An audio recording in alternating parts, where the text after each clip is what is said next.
นี่คือจะไงตีปีแต่ยมធ្វើចំហុយជាប្រភេទស្ពៃពុយលេងអូនញ៉ាំខ្ញុំកាត់ពីវីដេអូហ្នឹងគឺចូលគ្នាតែម្ដងសម្រាប់ខ្ញុំគឺខ្ញុំជ្រើសរើសប្រភេទ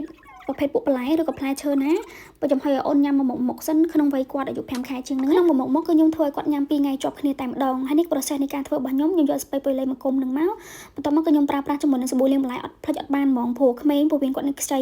អញ្ចឹងសម្រាប់បន្លែផ្លែឈើយើងប្រកាសថាលាងសម្អាតបានស្អាតល្អបើមិនចឹងទេអាចធ្វើឲ្យកូនរាករូសបើក្នុងករណីថាយើងលាងអត់ស្អាតអញ្ចឹងដើម្បីប្រកាសចិត្តគឺយើងត្រូវប្រើប្រាស់ជាមួយនឹងសាប៊ូលាងបន្លែដើម្បីលាងឲ្យស្អាតល្អសម្រាប់ការប្រើប្រាស់ជាមួយនឹងឆ្នាំងគឺខ្ញុំប្រើឈ្មោះប្រភេទឆ្នាំងខ្ទះចាបាតសបែបនេះជាប្រភេទមានឡាំងសឹង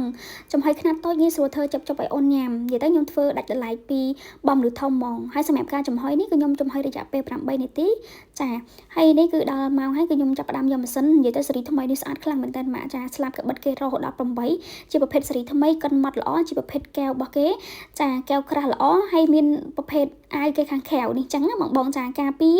នៅពេលដែលជ្រូកបាយអីចឹងទៅហើយមានដៃកាន់និយាយទៅខ្ជូតខ្លាំងមែនតើនេះគឺខ្ញុំកិនតាំងតិចណាសម្រាប់បន្លែរបស់យើងគឺម៉ត់ឆឹងតែម្ដងអាយុអូនក្រោម6ខែត្រូវប្រកាសចិត្តថារៀងរាវបន្ទាប់មកគឺម៉ត់ល្អដើម្បីឲ្យពោះមានកាពះបងអូនដំណើរការបានល្អអញ្ចឹងសម្រាប់បងដែលគាត់ចាប់ផ្ដើមឲ្យកូនញ៉ាំដំបូងអាយុចាប់ពី5ខែជាងអីអញ្ចឹង4 5ខែអញ្ចឹងទៅក្រោម6ខែកំពុងតែស្វែងរកប្រភេទសម្ភារៈដែលធៀមធ្វើបបររបស់កូនណាសម្រាប់ខាងខ្ញុំមានចាប់ជាកញ្ចប់យកទៅបងប្រើបានគ្រប់មុខចាគឺយើងអាចប្រើពីកូនតូចរហូតដល់ធំតែម្ដងមានជាប្រភេទពួកឆ្នាំងចំហុយមានម៉ាស៊ីនកិនប្រភេទសម្ភារៈរបស់កូនចានស្លាបព្រាសម្រាប់កូនហ៊ានញ៉ាំដំបូងអីអញ្ចឹងណាឬក៏បងមិនចង់បានជាឈុតចាស្លឹកបានមួយក៏បានដែរនិយាយទៅមានជា full set ជូនបងតែម្ដងមកបងចាប់អារម្មណ៍ឯងតាក់ទងចុច